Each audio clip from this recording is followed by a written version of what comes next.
It's time to get nerdy, y'all. A little bit of gaming history for you. Something relevant in gaming and discuss our opinions on it. Should we kick it out of here, or should we kick-start it? This is the part where you, the listeners, try to stump the hosts. I'm not a lawyer. I just play one on a podcast.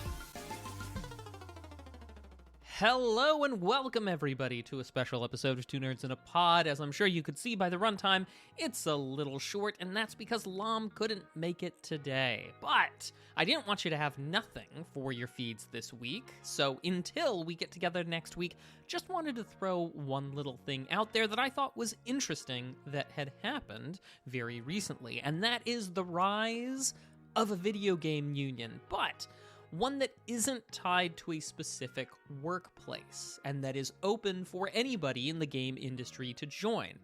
And also has the best album cover style artwork I think I've seen. It's really good. So I'm sure, as you can imagine, the past couple of years have been, shall we say, less than great for developers. What with the sheer volume of the industry that is owned by Tencent, Microsoft, and Sony, and with the number of employees that those three laid off in 2023 and 2024. As was made clear at the Game Developers Conference earlier this year, the survey said that more than 10% of the attendees had been laid off in 2024. Of the attendees, and nearly 50% of them said that the layoffs of 2024 had significantly impacted their work in some way or another. So, against a backdrop like this comes efforts to unionize. Now, if you have been following this show for a while, you know that I, in my personal life, have been both a federal as well as a state employee, during which times I have been represented by a union.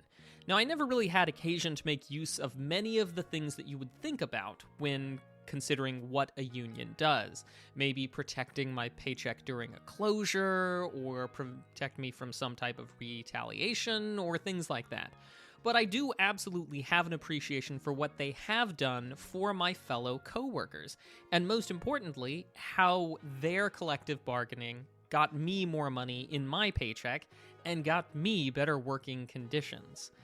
Now, to be fair, not everyone has good experiences with unions, and not all of them do a good job of protecting their members. Some of them do a great job of protecting their worst members. Cop unions are very powerful. Their union is one of the reasons why officers who everyone agrees are bad keep on keeping on, day in and day out. But I think the decimation of workers in the video game industry demonstrates the need to try and shake things up. So, what's going on is that as a subset of the Communication Workers of America, the United Videogame Workers union rises. Local 9433. Now again, it's a different type of union than I have been in before, and there's no direct labor contract with a specific company. But what that does mean is that you don't have to be a worker for a specific company to join. The United Video Game Workers' current goal is to bring together enough video game workers to create the types of model contracts that will best represent game makers in America. So that by having a model workers' contract, you, even if you're not part of the union, you can use that example to try and bargain for yourself better working conditions, better employment situations, and try and protect yourself from these layoffs. And maybe that's the best that can be managed when there is no direct bargaining with a specific employer. But again, if it was only with one specific employer, then the ability to assist people outside of there would be completely null.